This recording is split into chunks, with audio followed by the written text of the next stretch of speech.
ezali kamoko grave. Nayebi te soki solution nini ezali wana. Likambo grave ya yo etalinga ete soza problème les aggraves yanga. Mais vanda nan be. Ovanda te na soka pongi na ovanda. Makambo cartouche azoloba wana eza makambo nini ya yo te.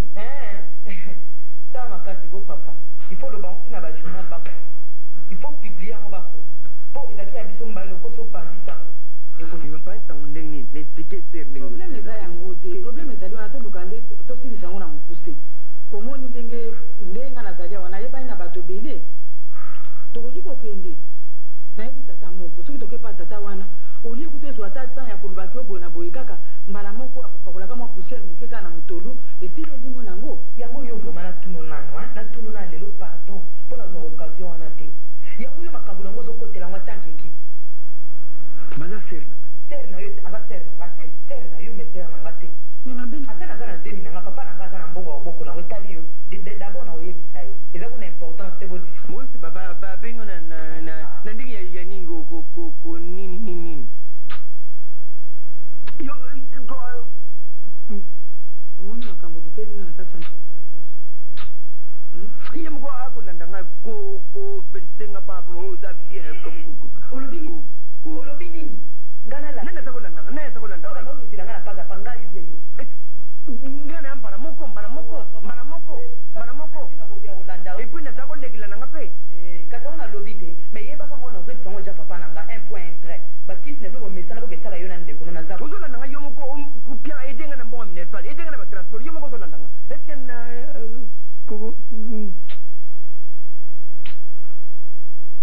nerpeza nga te na nga na ede yo me oko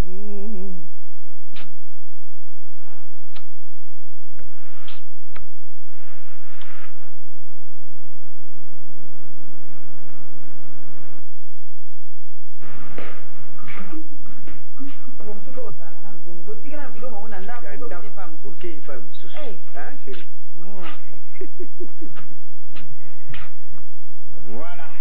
Maintenant, c'est le repos. Hein? Où est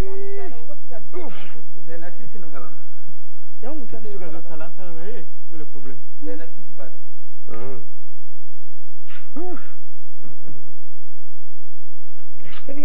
Pour la sieste, hein?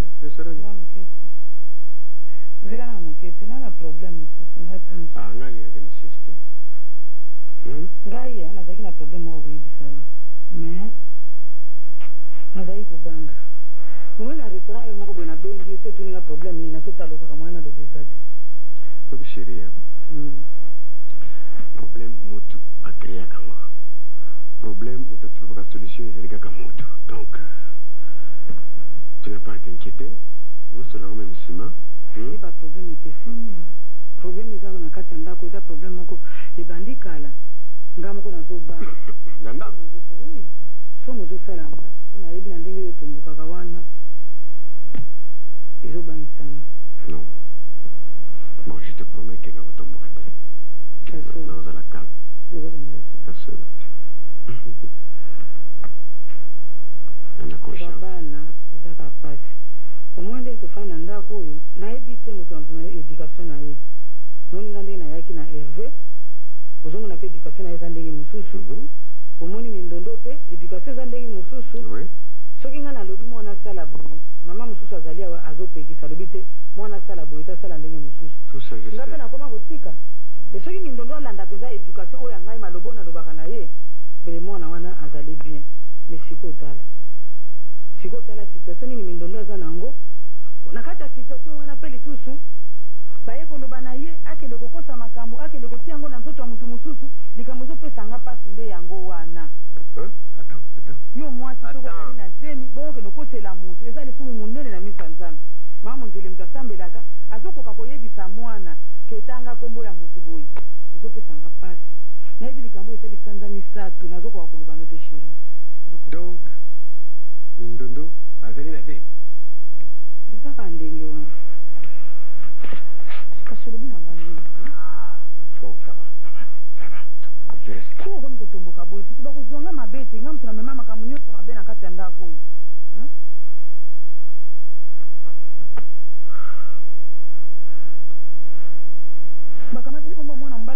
kotia na kati na biso chéri eza somo oyebi moto oyo azokosela makambo ke veni wana eza ya moto wana alobi eza ya cartouche mona na yo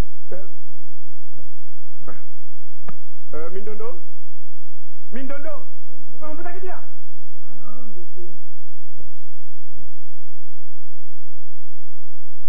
non ça va yo benga Mindondo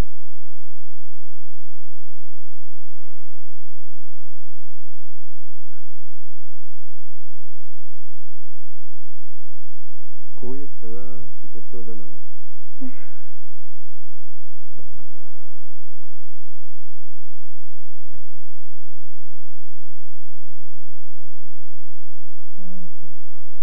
combien de mois? 4 mois. Ozulu Bangope. Vous avez dit, venez ici, venez ici. Apportez-moi une gambo. Apportez-moi une machette. Mbeli. Oyoki? Machette. Papa qui vient. Indolo. 4 mois. 10 mois. Ma fille, tu te rends compte? Qui vient à Yesu nini? Yo. Ah, vana nini? Papa, viens à Mbeli. Oh. Mbele nini koyana? Na yebili kama yo za kana punga telemena. Toujours vraiment ngobele na mulimo nzambe ko takati na yote. Ukitanga satana pembeni na yo solo wana. Ah, te boete. Yo. Boete. Yo. Oh. Tumba makati boete. Papa kile koyana mashete. Yo nasema kama nyoso zole kana ndako nyoso ezana nezali yo. Soki yo ponda ko mitana ngata za kambe mwana akomi boete. Tiko ngo mataso tanto mtu kwa bato otambe na ka. Kubana sasa tomoki boninzo na siri kama kamyo to yeye ndio mwana. Yo kende. Yo. Siga kama. Yeye hapo na yo. Yeye iko nukila bato na kama. Okeme mandego na kwaje. Ako temo simba kama. Ozaki temwe na place wana. Moto mtu zote ni kate. Écoutez. Sabi na to simba ka Biblia ngo. Biblia simba na ngo ka ndenge wana. Asa kala simba. Bonne ko. Yo peko le kaka na somba. Nikono so mbali kama mtema nikono ko c'est tranquille c'est chéri fanda. Oya kando pesa yo ya ndio pesa moto yo ya iko bomisa dejo. Kote otumakele kana mtetemo kwa nzani yangana kwa mimona aga yonde mtu. Otoni sasa open. Yo ndo boti bango dusu baza wapi. Mafuta tondio na libumute ya bero yo yiba ka mikolo nyonso na frigo. Moto mbo biko tia mubala leste, mubali mikolo nyonso kaka ifa tomboka, wana lo biko oya kilibana. Isiri shiri. Ça va.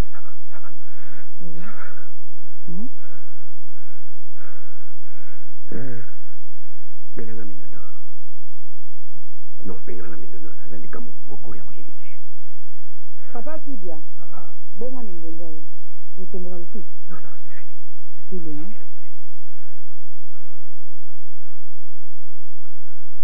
Basi msuba kota kana mabala po tika kaka kote kaka azar moko boye amikoti sina libala. Na hivi na ndinga kufanda na mubali te.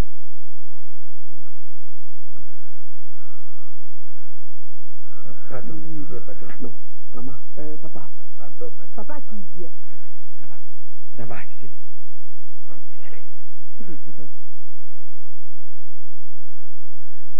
Mindondo, je te donne 48 heures.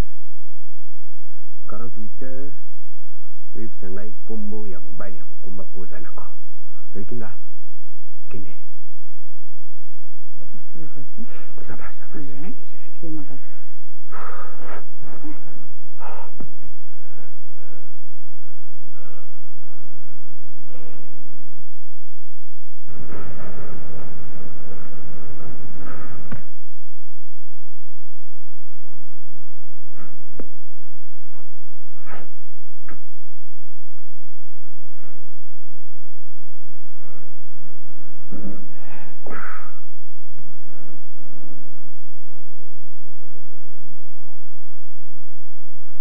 Mindondo, ma fille,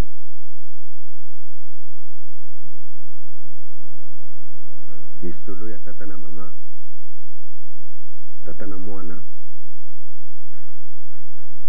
faut ezala sincère, franc. Nakosengo liboso bolimbisi parce que l'autre jour, j'étais monté, je m'étais énervé. Excusez-moi pour cet énervement, pour ce comportement. Ale natuna kio likambwana. Mais je t'avais donné une échéance. Une échéance de 48 heures afin que tu me dises l'auteur ya Mukumba oyo oyo ozali nango. Échéance yango lelo. Banza okufungulanga motema ngai papa na yo ndenge nasengi obulimbisi ndenge nazwaki colère mokolo wana. Je t'écoute.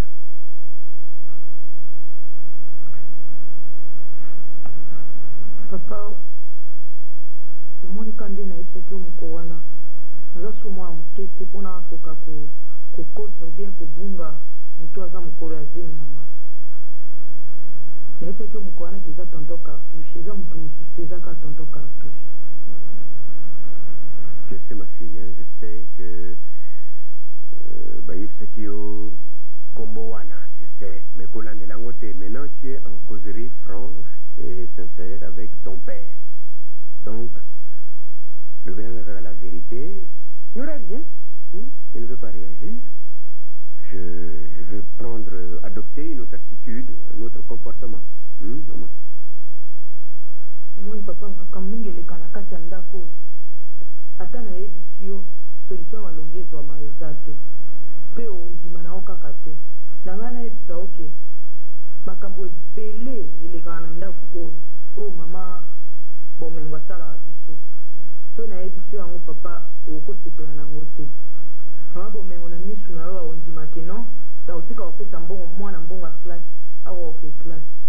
Soki obimi mona lobi ke etali ye te eza etali ye te yamonelanga mpasi ye moto abota ye nga biloko ya ndenge wana okosepela nango te. Non maman nandimi te, tu vois kopesa mokolo mpo mama na yo bomengo bapesi ye eloko et que akomisa yango epa na yo te, ça je n'accepte pas. C'est du bluff, hein, je ne voudrais pas croire ça. Et puis maman non bomengo c'est une maman respectueuse. Fozanaye na beaucoup d'égards.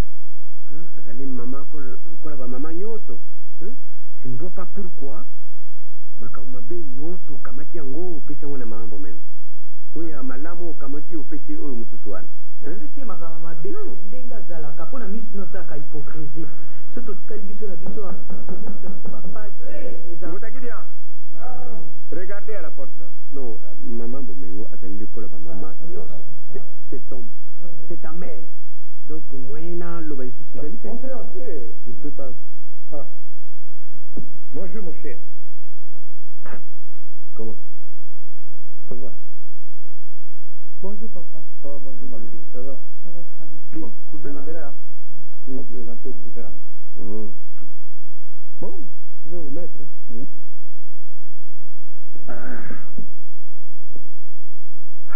Ça va?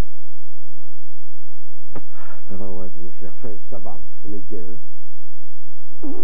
Rien à bima, mais Je maintiens mon cher. Ça fait longtemps que vous gardez comme un motema. Hein? Yo Zamungai, présente Naya mon cher. D'abord, pour un premier temps, je suis venu te présenter mes excuses. Na ndenge tozalaki na comportement jour wana tozalaki na baéchange de langage na mwasi na yo tout ça, mais naza na intérêt moko wana te mon cher. Il fallait nécessairement intervenir na likambo nga naza komona clarté yango na intervenir comme il frappaki yo emetaki yo mal à l'aise yo na madame. Vraiment namonaki nza nakosa examen de conscience asalinga bite asalaka ndenge wana te.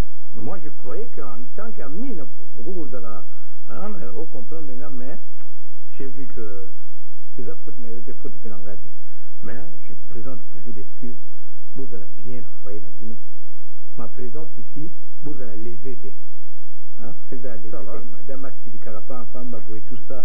Hein? Oui, ça va. Vraiment pardon mingi, les sorts tombés makambo fait les kaki, je ne suis pour rien en tout cas. D'accord, merci Dinga.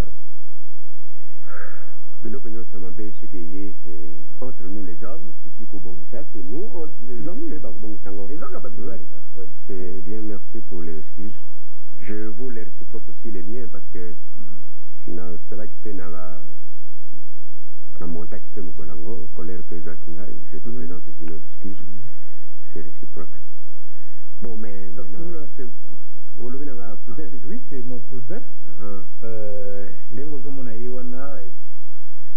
Il a un problème, mais comme c'est mon cousin, je dois nécessairement te le dire. Le cousin d'un ami est mon cousin. Voilà. C'est ça la vie. Donc, il est fiancé. Il y a longtemps, la fiancée? Ça fait 6 mois déjà. 6 mois, hein? 6 mois. Donc, il y a la Monique, invitation, mon lieu en imprimerie. Oui. Bon, l'invitation, il y a préféré qu'il y ait une invitation, il y a double battant. Oui. Voilà. Oui. Et puis, il y a un cliché il y a photo. On a fait des locaux. Donc, service, on a communiqué, c'est ça. C'est un petit problème, là. Tu dois aménager, point de vue de dès le départ. Je crois que je ne peux que. Ce qui est moyen d'aller, je ne peux que servir. Un ami, je ne peux que servir celui qu'on me présente. Oui, en tout cas, il n'y a pas de refus. Oui, on a dit que nous avons noté l'imprimeur, non. Non, lingo présentation, ceux qui n'ont pas encore.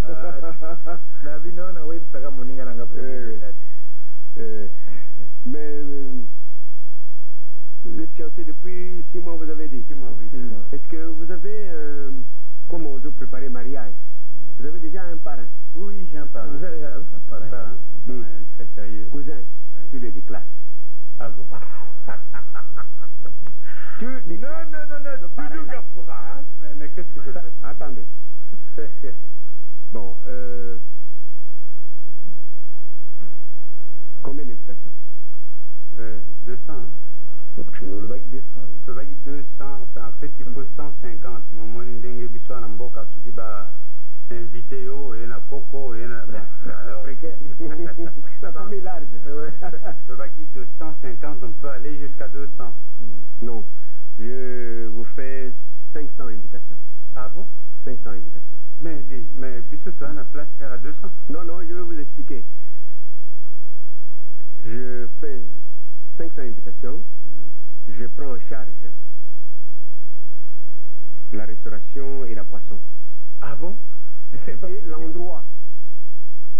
L'endroit, je vais moi-même choisir et je vais vous le proposer. Parce que je me porte parrain de votre mariage. Voilà.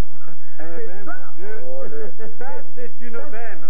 C'est un nombre d'affaires. C'est une aubaine. Quand on a les moyens, il faut les mettre à la disposition des gens. Mais qu'est-ce que je fais du premier parrain? Je t'ai dit, il faut le déplacer. Oui. L'oublier, quoi. L'oublier. Mais comment? Ça va comme ça? Bon, ça va. Ça va. Bon, il ne me verra plus. Voilà. Je crois que le bon Dieu est grand. Hein? Ça me paraît pas facile. Il faut proposer un esticate. Non, moi je prends la paroisse la paroisse c'est vraiment vaste. C'est mieux. Parce que je compte inviter Loki Jazz et l'Empire Bakuba. Ah bon, il y a des emplacements. Ok, Jazz. 2 orchestres. Ça me paraît trop ronflant, non? Non. On a les moyens, il faut... Jazz et l'Empire Bakuba. Oui, mais on a les moyens. Il y a des orchestres religieux.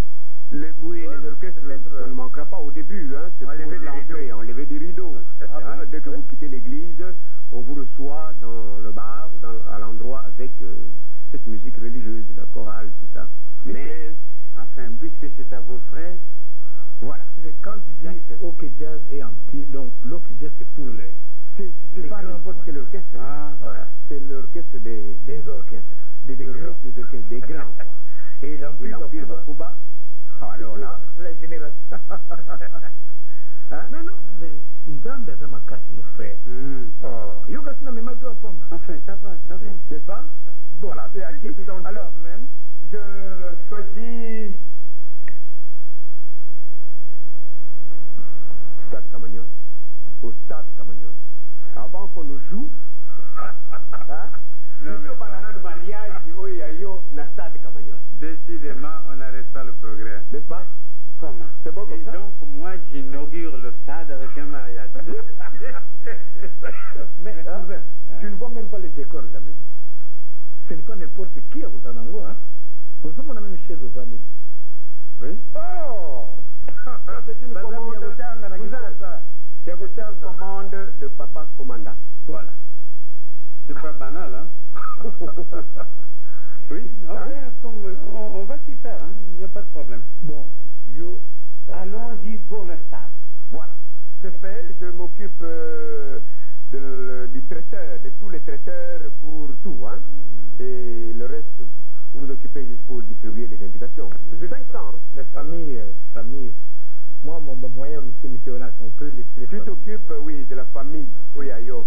Restreinte, famille large. Tu t'occupes, tu leur donnes les invitations. 100, 150. Ouais. Le reste, c'est pour les grandes Donc la autorités. famille, c'est à la paroisse. À votre charge, à la paroisse. Et le commandement. Pour les manias, pour les grandes personnes, je m'en occupe, je fais tout. Ça, de Camagnol. Ça, de Camagnol. Au buffet. Bon, c'est dans 2 semaines qu'on peut faire. C'est dans 2 semaines. Oui, ça va, ça va. Il n'y a pas de problème. On a le temps, largement le temps. Il y a ça, je vais bon, alors, Gana Moni Tokutana. Pourquoi pour. Non, mais c'est vrai. Et ça, on retrouve plus le gars, cousin déjà, à s'apprêter, oui. Voilà. Tout comme ça. En contact permanent, comme ça, c'est quand même. C'est ça. Cousin, ça va comme ça? D'accord. Allez, au plaisir. Ah, merci, mon cher Doudou. Merci. Que beau ça, ma kanda, mon cher. Il est pas mal. Ok. Bien. La vie, tu dois arranger mon kanda. D'accord. Pas de problème. Ok, bon. Dina pourquoi? Allez, au plaisir. Mais, Inga. J'ai oublié. Le tirer Inga photo, que je dois mettre dans le cliché. Oui, justement. Cousin. Oui. Ah bon? Ah, c'est encore. Bon. On allait oublier, hein. Quoi? La photo qu'on doit mettre sur l'invitation. La photo, oui, j'avais quelque chose là. Ouais. La photo, justement. Ok. Bon.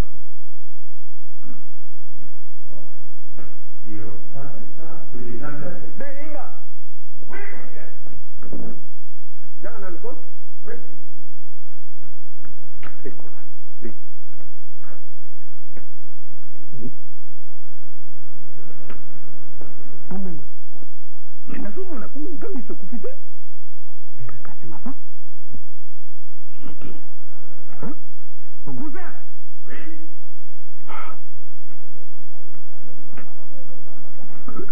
Toi, tu as même des photos au Lexatan Ganté. Hein? Oui. C'est qui? C'est Bomengo? Ma fiancée? Non, mais c'est ma femme, Bomengo. Moi, vous vous rendez compte? C'est ma femme ici à la maison. Vous la connaissez? Mais oui. Bomengo, non?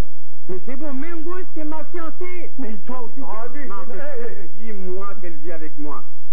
6 mois. 6 mois aux Anaïs, vraiment. Tous les jours, elle vient préparer chez moi à midi. Ah, alors, comment la Sanga était vraiment sinon même sur ta femme? Bah, week-end, yo yaka kolia banfumba. Mais yo mtalama. Allez, dis. C'est propriétaire d'Akul, maman Banaya. Oh, c'est toi aussi. Oyo. Mais oui. C'est moi, nous 6 mois, donc. Mais oui, moi. Écoutez, j'espère que je ne suis pas en train de rêver. Donc, Bomengo. Bomengo, moi, je me bats les. Donc, ça fait 6 mois que vous en avez ensemble. Vous avez dit qu'il y a 6 mois. Oui. Vous en avez. Mais ça fait 6 mois qu'on est fiancés. Mes parents et les siens savent que nous sommes. Bayebani. Oui. Oh, Dieu.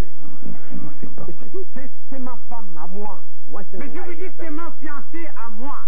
Mais ça fait 6 mois qu'elle est fiancée à moi. Tous les jours, les week-ends. Donc, même avant-hier. Elle était chez toi avant-hier. Chez moi. Et souvent, le week-end, elle n'est pas chez moi. Oui. Mais arrête. Dis, dis, c'est hasard. C'est un hasard, vraiment, tout cas. Même, gars, je n'entendais même pas, vraiment, toi, que tout comme un petit à point, oui. Mais ça, par exemple. Oui, c'est 6 mois au bas, une fiançaille, vraiment. Un gars, vraiment, je connais toujours l'extangata photo à moi, c'était. Et ça fait tout ça très bien là. Et ma fiancée et en même temps sa femme. Mais oui. C'est Koulobaboïté, ça là. C'est ma femme, hein. Je retire tout ce que j'ai dit tout à l'heure, hein. Mais vous pouvez tout reprendre, retirer et reprendre tout. Ma femme, depuis 6 mois, vous en avez déjà. Ma femme, tous les jours, à midi. Mais il y a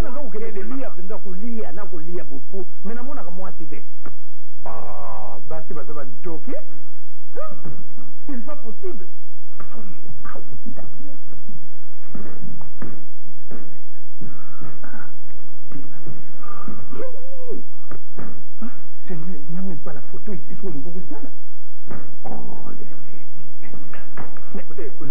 lobi ke ya azali mwasi na yo fiancé na yo nayebi so nayebi te asana oloba ngo na monoko nini mais nga nayebi que ça fait 6 mois que baboti oyo yaye bayebi ke tozobalana ye aza fiancé na ngai bomengo yeyo oui bomengo oui bomengo ma fiancé alors ça arrête mais alors là il faut casser. Hein? Tu dois casser plus tôt. Elle m'explique qu'est-ce que c'est que cette histoire-là. Mais Inga, oui. Donc, Yakina Ye, il y a une situation, il y a un Yakina Ye, c'est ça. Je comprends bien. Mais dis mon cher, Naïd, que c'était un hasard. Mais quel hasard? Il y a 6 mois, il y a 6 mois, je vis Nangaï. Mais ça m'étonne que vraiment le parrain va être parrain de sa propre femme. Vraiment, en tout cas, c'est très grave. C'est très grave. Au moins, mon cher, c'est un compte à dormir debout. Ton foyer est perturbé. Non, Inga, non, Inga. Élément où est comme la carte de foyer, les autres sont à l'aise. C'est quoi la comprendre. Non. Mais mon cher ami, c'est pour te dire, Naza bref, Nasali Anguna, mon cher, pour te montrer des preuves. Makambo ezo le kanaka tenda kuna yo na yebisio kezo sepelisa ngai te en tant que moninga na yo. Preuve mususu yango. Preuve yo zo soko za ko douter nango. Et pour na yebisa yo siko que ta fille Mindondo. Oui, bien ça je le sais. Ah bon, l'auteur, Mokolo Zeminan. C'est le petit cartouche. Oh, ça va. Ah, ça va. Voilà, au moins ndenge foyer na yo baby. Ce qui n'a pas été fait, on a été fait. Après voir un nyonso, on lui dit mango te. Ça va. Ah. Mais dès qu'elle met pas ici, elle est partie. Ah. C'est ça la solution. Et vraiment, oui, c'est impardonnable. Vraiment, ce qu'on réussit dans le côté, foyer n'a pas perturbé.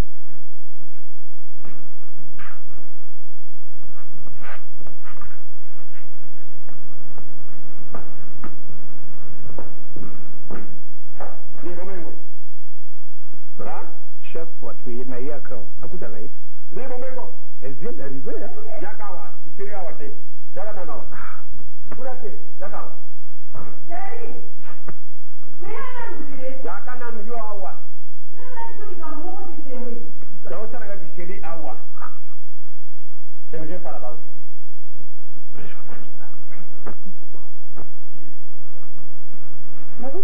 Oui, mais je te dis bonjour, Jean.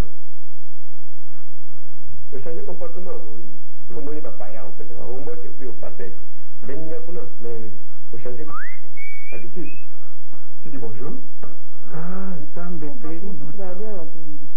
Hein? Bon? Zambe Pelimoto. C'est ça.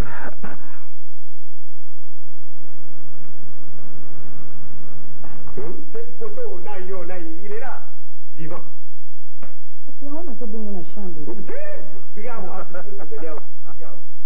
Expliquez. Je ne comprends pas. Tous les jours, le week-end, tu es chez lui.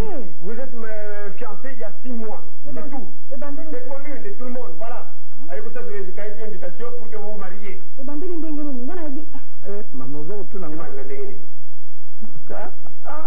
Allez-y, expliquez-vous.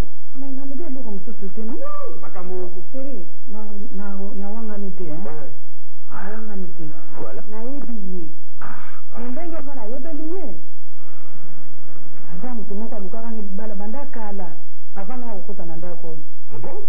Comment? C'est un problème, Banda? Yo, il y a 6 mois, vous bandez les balles à Naye, du chantage. Entre Lélo na avant-hier, ça fait 6 ans ou 10 ans, elle était. Vraiment, mon cher. Elle va partir. Parce que Ngai na kumba yo liaki avant-hier, yengu talamba chang. Comment? Vous le bango bien autour.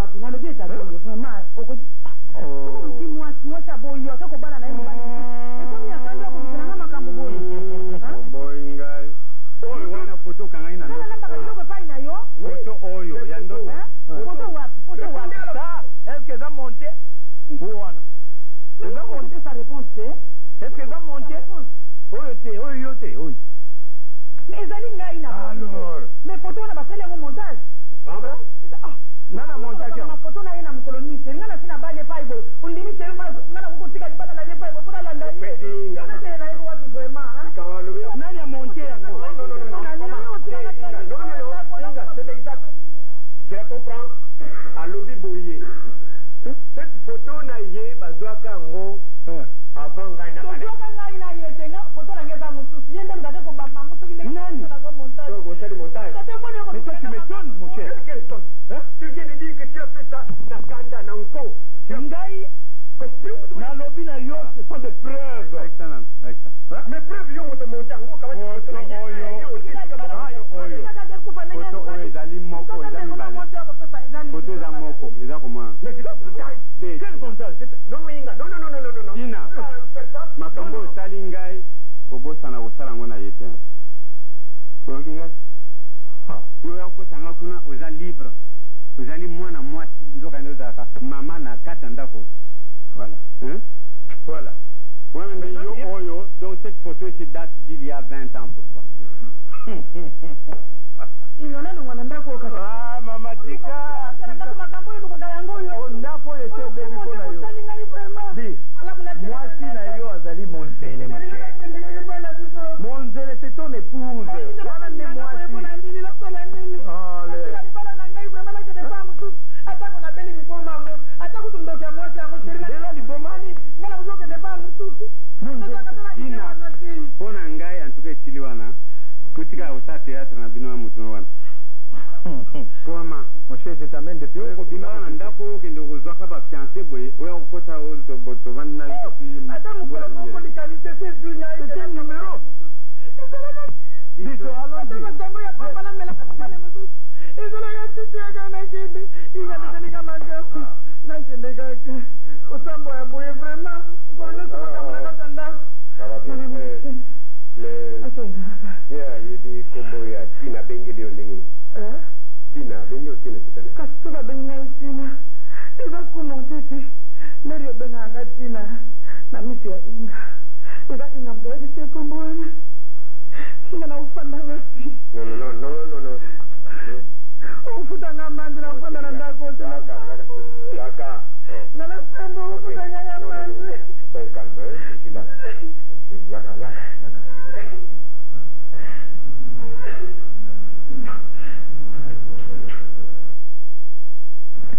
sikoyo malamu sikoyo kamwa malamu ke sava nayi mutu amemi ngai yo te semeki na muyombe gauche bauti tiela moninga kaka wana lobi kota nakende kotika yo ngabi kota kasi pesa semeki mboti te kabibi ngana koya koyatala ndenge nakomi poussière yo moko yebi ndenge nzela ekoma kona meme na voiture fo beba bongo ye vraiment yambaza en tout cas azala malamu soki ayawo mama na ngai nazalaka banyoko babilo ebele biso aza c'est un type organisé ce n'est pas seleki kasi nayebi te ndenge tovanda na kati ya ndako awa nanga nakomi na suka mikuma nyonso kaka na kati na epai ya yesu ndeko na yo alingi koyoka koma liloba te ye na madame na ye na biso moyen kaka wana kushu nga ndenge nayali awa namataka na voiture oyo te kaka voiture ya dudu tomataka te pakuka nde toyebisaka na ndako no mokutu nga kaka mwa soki eza ndenge nakobima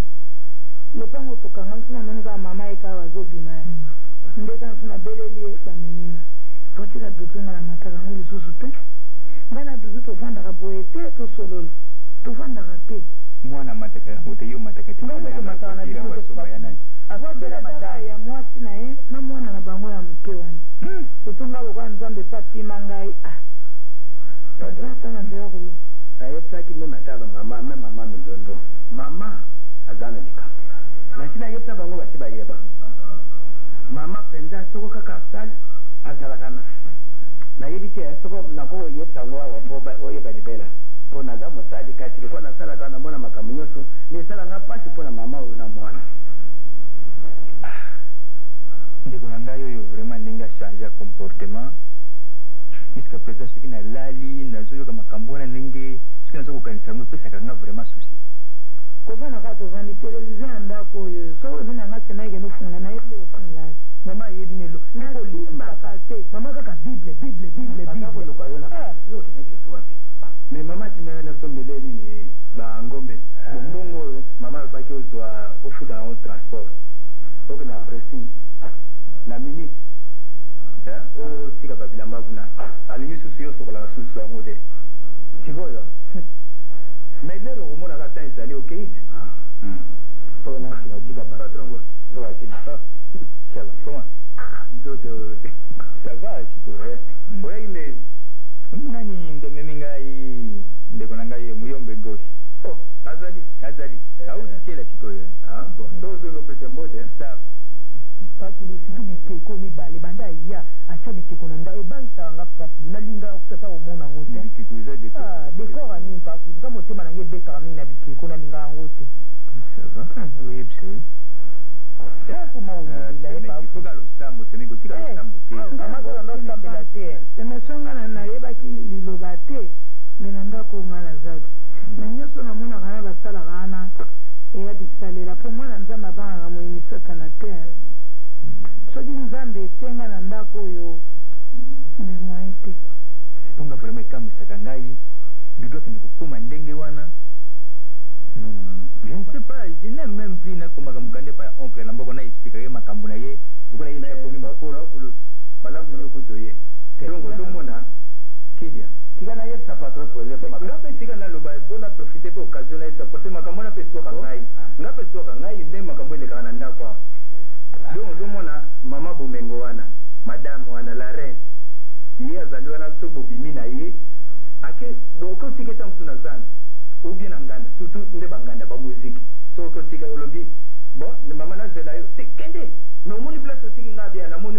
natiki na muzika jo omoni otiki nga na muzika otiki nga na hôpital obi otiki nga na zanda ngabe nazali ntango nayaka soki naza koloba nini ntango bayaka na leki na ye wana kokangelanga moko ozalaka boye tolobi awa ntango okomona ye ofundi nalobi problème ezalani patron soko olobi na azali awa mwana ne wa moke wana patron azali soko olobi na ye pakulo patron azali soko omeyika koloba nikalika moke ya madame olongwe linga mosusu te olongwe mosala bo oyebi lelo oyo kozwa mosala ifo ndima kaka makambo nyonso te yo lokola oza ndeko na ye meka nanu osali bareproche eloko na ye mpe yango tokutana na ye tosolola nanu apesa ngai nanu baide na ye azokokakisa nini na vi na ye comment il doit mener sa vie ce n'est pas comme ça koko mene vi na ye mama okokoloba molekidia patron quoi te nazotila patron soka non nana lobaki ne ofungola porte po baza kotawa natikaki mpe kwana patron natikaki bainstruction bato bakota kana na ndako aza bandeko na yo non mama grand frère yeye ozotomboka mpona nini kibisana na motema. Bonjour, je m'appelle Véronique Kounendouka. Je suis originaire du Zaïre et c'est moi qui ai créé ce magasin, Paris 10. Satoru Django. Mama, j'attendais Paris. Paris, na poto. Django. Mama, merci. Moi, ma tête on tire évidemment la maison rose.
accessoire d'autres robe ya mariage. Allez au budget et ça solo.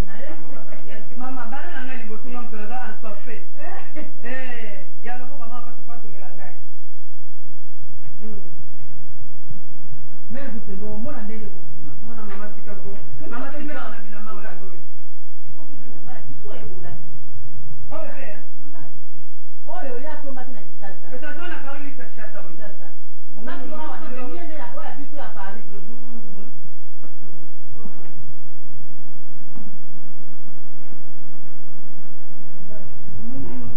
Moi je vais me dire la jupe là pour Champagne.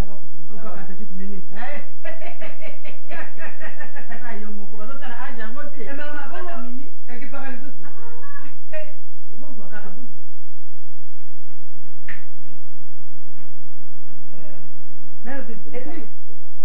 C'est vraiment face à la Paris. Ah, depuis qu'il s'agit, c'est solo, magasin des Oscars. Mais là, on va tomber sur le la biscuit. Eh, il y a mon roman à la Paris. Ah, c'est. Où est-ce que tu as le magasin? Non. Bon, on est à Colbert. Oui, c'est un gars, mon côté moins. Dans le bel accueil, La titi est faille.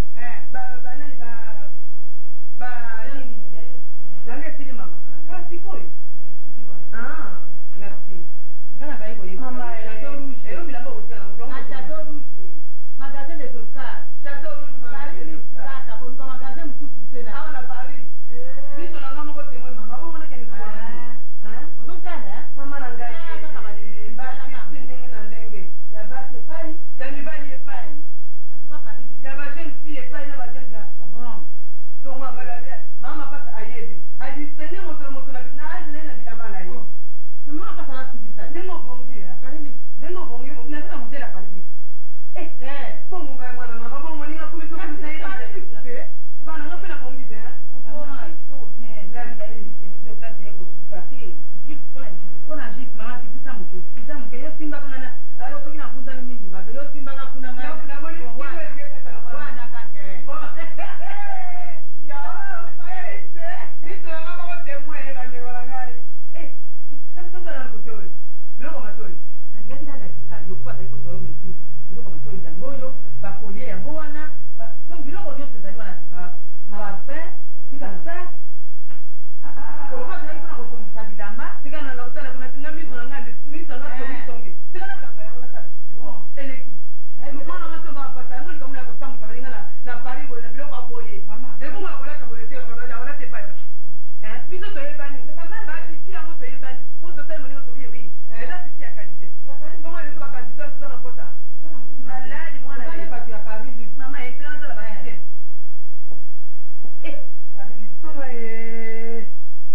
mwana zalia wote loko telefone pesa nilete tutasala bana kena zalia na Paris ndenge nazosoma biloko bomengo ekosanga na bisika moko mema no bisika moko telefone nanga nanga Paris mikolo nyonso mama mena ate bampata sa fongolisa Paris Lux na poto fongolisi Paris Lux azotonga pe bilamba na kati ya Paris Lux magasin des Oscars na château rouge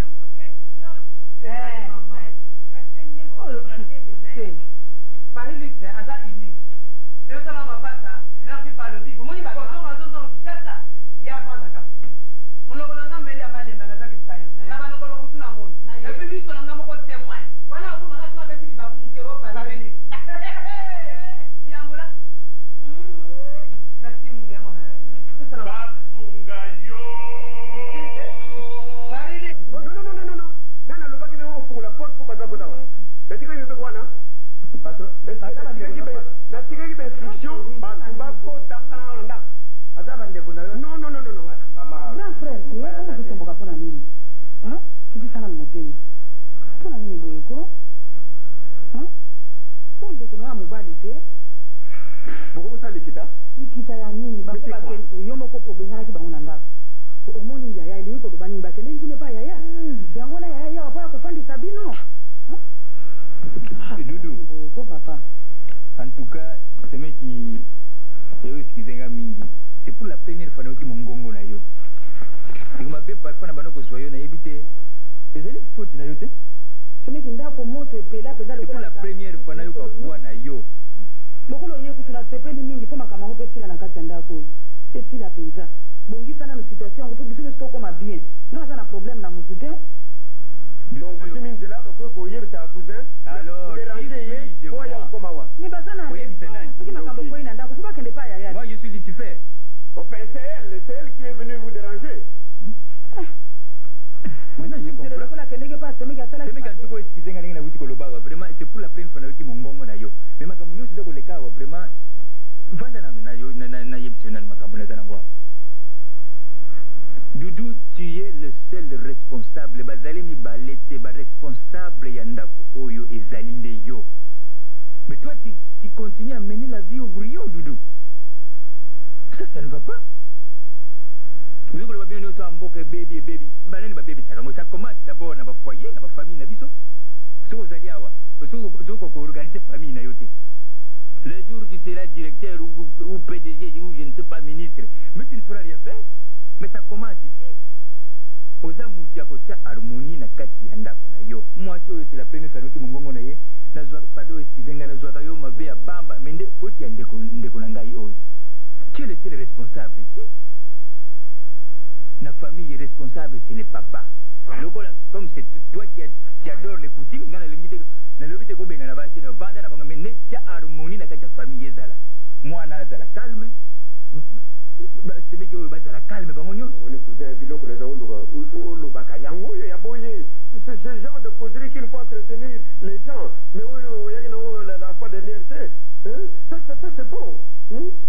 Parlez-nous de l'harmonie. Comment moi si mobasi mina mobile na bango bana tout ça. Mais siko nani akotia yango mutu akotia yango ezali yo mutu ezali chef de famille awa. Bazali mi balete ce n'est pas nous. Il y a harmonie. Il n'y a pas d'harmonie. Mais c'est toi. À l'aise, c'est des arbres qui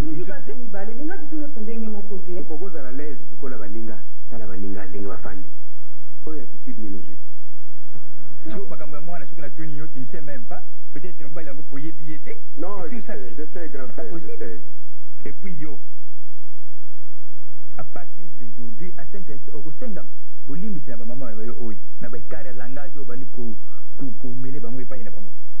Ce n'est pas normal. Même ba bota yote mais ba tali ba maman, ba za ba mikolo na ba za ba maman. Ba za ba maman na lobby yo pe au lobby au tomboki, bango so ba tomboki yo pe tomboki sen.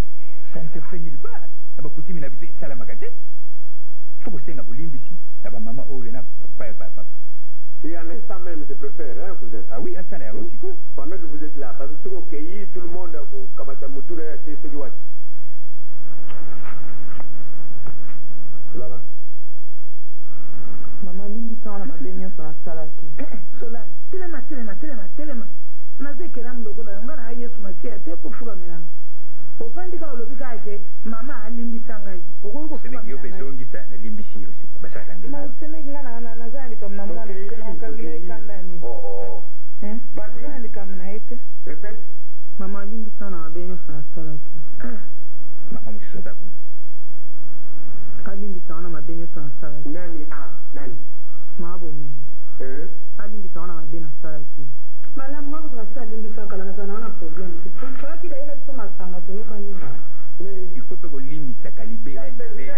Ça veut pas dire que lobi kaka boye parce que baloba ki to limbisa na le lobi kaka ndengo wale. C'est profond, ça vient du cœur, le outil na motema na yo moko. Papa Lydia, apportez la boisson. Benga jio le doigt. C'est fait mimi. Pato simana vema yo. Pour mettre na tiaki couleur na bana. Ça va na te. Que mettre na tiaki couleur au kangama.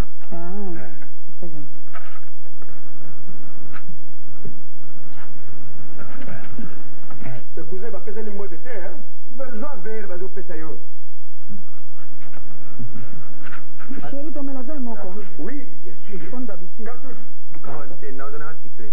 Mais, Papa Lydia, où est le chauffeur? Allez, banda. Allez, on se salue, on se dit d'abord bonjour. Attendez, on se dit d'abord bonjour. C'est ça la réconciliation. Lungula et Lungiama Waya. Cousin, hein? C'est comme ça. Chérie. Cartouche. Ça va? Benga papa chauffeur. Solange mbote yango. Maman nzele yango. Benga papa chauffeur. Papa Lydia. Moto ekiti penza boye na.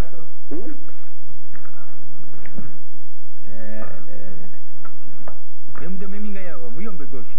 Ole. Alingo koma wa ja kombinator. Tu dois faire ça parce que ça va me dire. Parce que yo kana wa danda ko yo. Mugule za shite. Voilà. Kabe awiti tiela moya koma wa zata kina poussière. Non, j'étais vous avez oya ka. On ndako na yeye. Muyombe goshi. On ndako na yeye. Merci chérie. Mama vele da. Surtout que la faire mon gosse. Ah. Ni ndio watu basaka na television sikitente sikindengeni. Oui.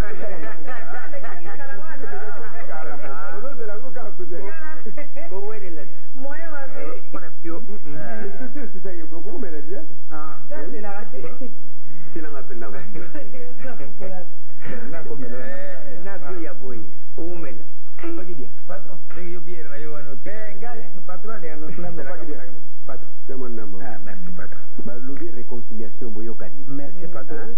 Makamezakani wana patron boswane suka bobo. Mais pour remercier nani cousin.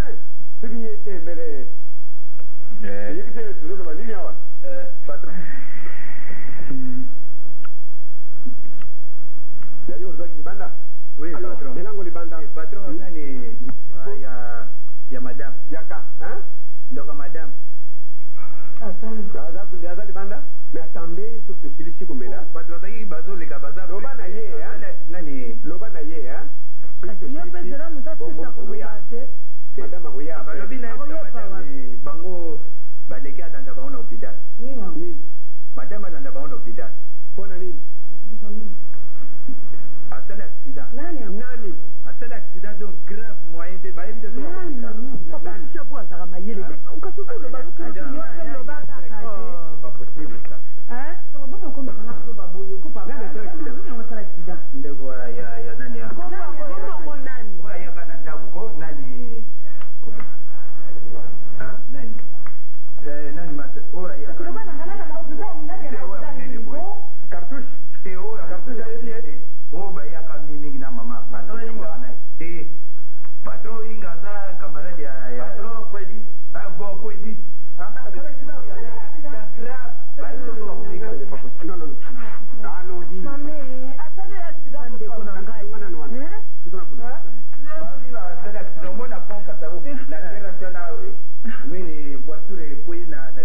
Bandeko ye pe Bon, je faut te kende. On va se rendre compte, hein? Moi je peux kala mama tu kende kaka. liboso tosolola tolingi nanu boyela biso mwana na biso mwana oyo aza kunepa na bino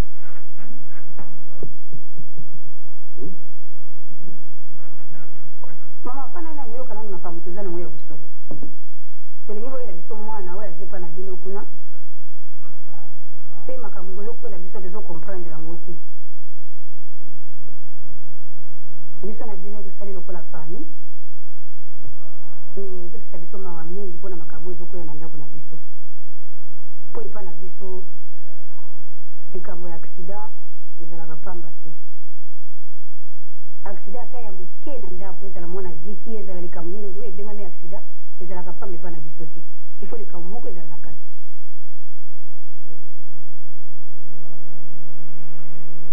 mama oyo avandi lobi kaka nde akokisaki sanza moko na aksida oyo asalaki lelo na ntongo kwedi asali aksida mosusu na ndako moko baaksida koya boni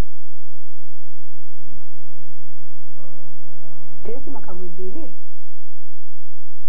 mpo na ndeko na bino yavandi wana ke azalaka mwasi moko alingi bakisi akotaka banganga mingi asalaka bamakambo ya ndenge na ndenge toyoki makambo ebele mpenza bavandaki na ndeko na biso ya mobali kwedi mpe libala wana soki bavandi kaka po ye moko kwedi alingi mwasi na ye biso bafamille tolingaki mwasi oyo te o mwasi na nga nalingi ata na bale mwasi mosusu me ye mwasi na nga mibale na kovandisa ye ndenge bavandisaka mwasi ndenge bamonaka kwedi ayaki epa na bino kuna bango na kwedi baboti mwana moko Mama, tu n'as pas maman, pour les makambo soni vraiment. Pardon. Jamaa tunenye mwana na Hervé, kudia le yali ngai kudia ngai kozwaye alobite. To nami bongisa nanu pona zona mwasi na mwana naye besika nini ndenge na kupanisa bango, ana tanani nga zakopa depana bilo ba famille naye. Jamaa tuzezo bilo ke banda lelo. Mwana na bino, atika mwana na biso tranquille. Po bandenge alizo ya komema ya bakisi na banini chisuka na suka mutako ya kukufa. Tera ninyi mwasi ngai kukufa. Yemo ko kodisi ko tizoba n'hôpital tana yetu iza malamu te. Bongo makama ko kusuka wapi?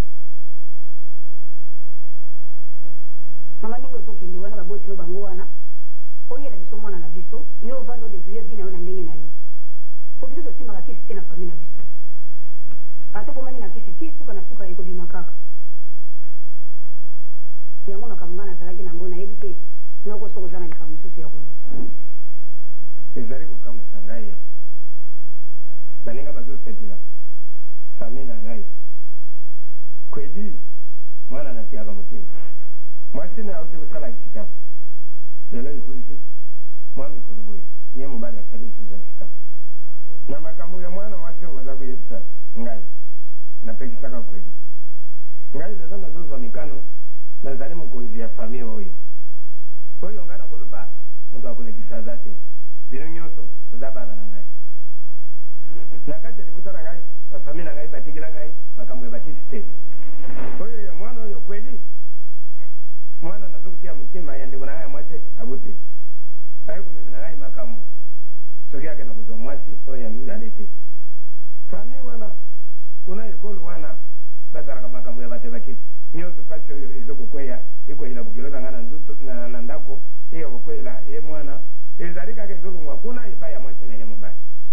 nalobaki na bino nini ngai nazokoyebisa bino kuna lelo ngai naza mokonzi ya famille biso na famille na biso ezali na ekolo ya biso soki noko alobi moto mosusu alobaka te bomema mwana na bino boyela ngai mwana oyo mwana na ngai kweli abuti lokola akei boye libala isili ata mokolo moko akozongela yango lisusu ezali te ye kweli kuna na hopitali nzambe akosalisa ye biso tosabela toza na likambo ya moto te nzambe akosalisa soki abimi bino nyonso nakosangisa bino moko akoloba azali te esili kaka bongo lokola na zemikano bomema mwana na bino okenda naye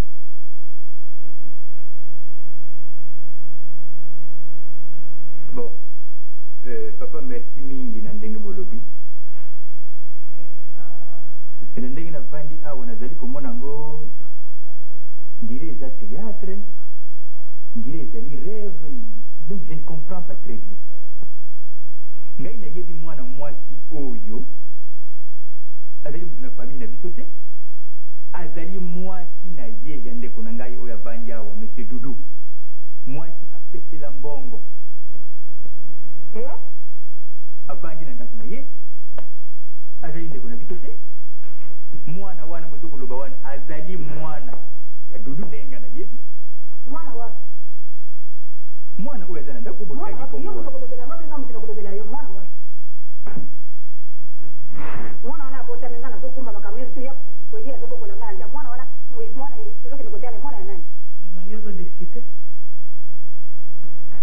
tenga nazokamwa oyo yo kodiskite esemeki aza mwana na biso moto ayebaka mwana azaka mama ya mwana yata confirme alobi aza mwana na bino mais soki totali malamu elongi ya mwana wana na tata oyo na kwedi so totali malamu aza mwana nani oyo ezobima wa nde tozolanda Hervé aza mwana na biso kombo Hervé anga moto napesaki ye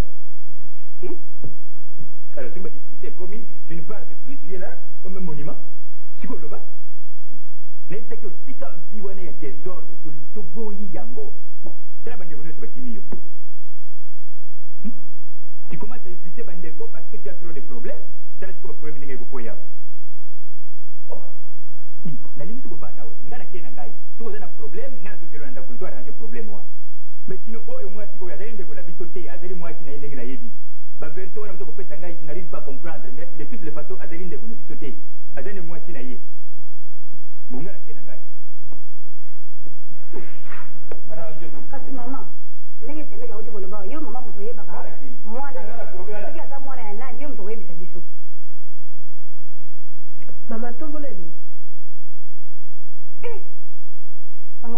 kisasa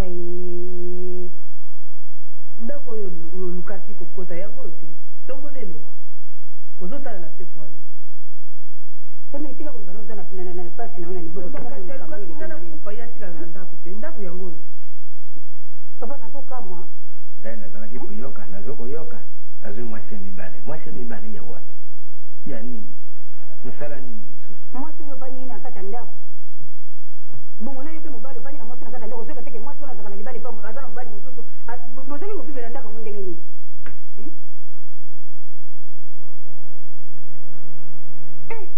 nakolakisa noko mwasi yango te bokobomba lisusu mibeko ya bakoko te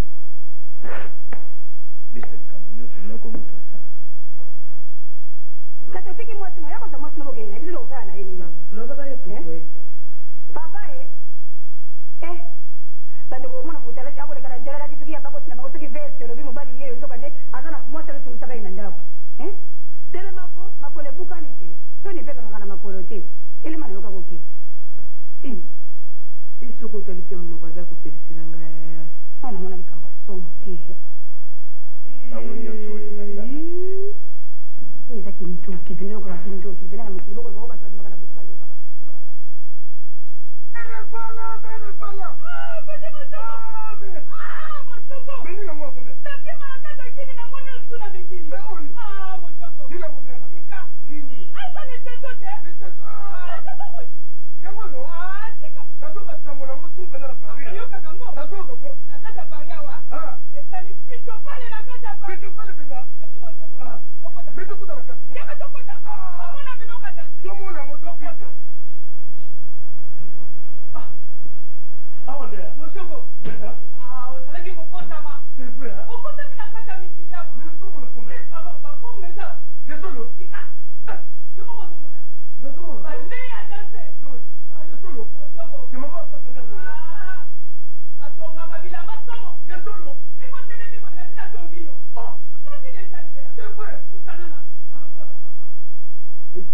na pola kinga mutu na soni vraiment papa azangi na eloko akoloba komi kaka je mais je ne comprends pas mais azangi na eloko akoloba te na soni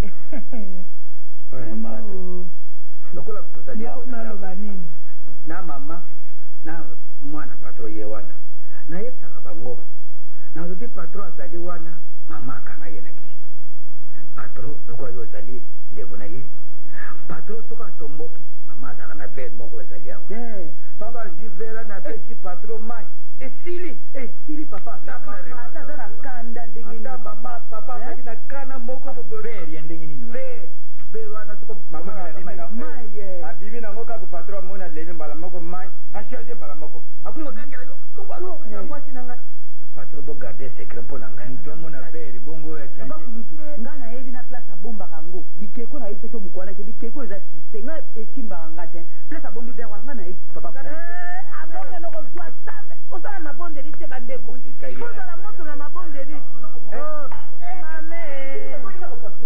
mama na nga mwana obondela nano oza na mabondeli te likambo nini boyeko esage eloko te makulutu kindoki nepa na biso mama mama patron ngambo tunayebisi makambo liwinjia nato nayebisa ngamonaka soka yeba oloba eza ngai ver wana nga na banda omona ngo bien te bandaka ngana kuzwa mosala mosusu wapi oko okumi ondenge nikuza bongo yoye ndenge nini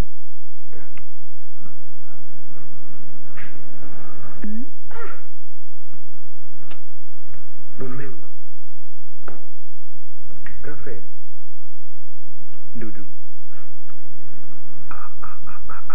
nabana koyebisa yini ces femmes que vous ramassez dans le rue ils ne changent bakochange jamais bakochange te elles sont les mêmes sikoyo tosuki wapi ngai nayebisaki yo kanga motema est ce que semeki oyo si omema ye pas docteur faut que ne pas ya monganga bayeba pourquoi qu'est ce qui ne va pas pourquoi aza kobuta te sikoyo yo okomi komene vie moko ya légèreté vous allez ramasser les femmes n'importe où n'importe sikoyo tala makambo ya soni ya boye biso baoyo toi cousin Tonzel Solange papa qui dit patron sikoyo sengi bino bulimbisi esprit nini eza komema ngai mpona ninga mwasi wana makasi. Ah mais quel esprit? Tu connais l'histoire de ce verre ici? Quel esprit? Histoire ya verre oyebi yango te? Mais naza kudute yango cousin. Ah bon? Douter de ça? Toi tu continues à douter avec les satans. Il suffit que atia lokolo na ye awa elle est en train de partir. oyebi edozo ndenge nzambe yesu masiya asala aloba loko osengi bolimbisi na nyonso ya mabe yo osali ngai ebela bambula nga mpe nalimbisi yo me nasengi oyeba nzela losambo oyeba nzela ya nzambe nasengi nde ifo tokendaka nzambe tokenda na baculte nyonso oyeba yango te kende oza biloko na ye bimisa biloko na ye. Alors tu l'as pas encore rentré akuta sur la chambre, il va me na biloko mususu cousin il y aura rien. boni boye ko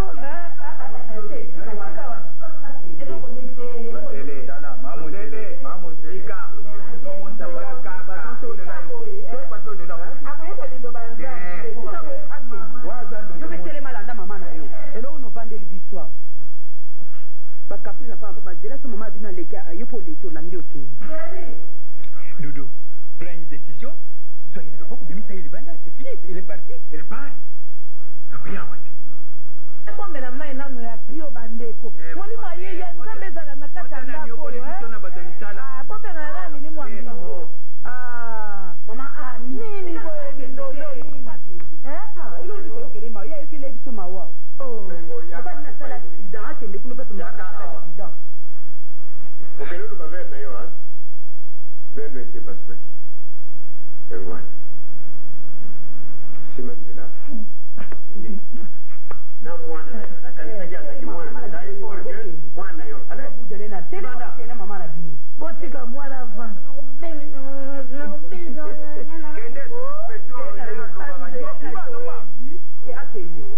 naseka ta koseka bandeko zwa mwana naseka ta bandeko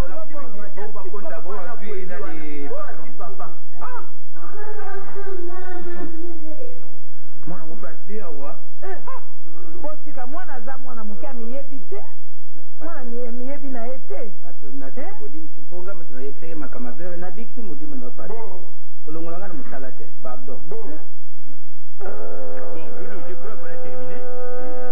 Bon, je ne sais pas ce qu'on doit encore faire. Doudou, foyeba liloba ya nzambe tika kende mama tika kende ozomona pasi yango ye ayebaki liloba nzambe ntango amonisa biso pasi mabonga epa ya yesu bisika bizali ebele basali bazali moke mama okoyakolangano yesu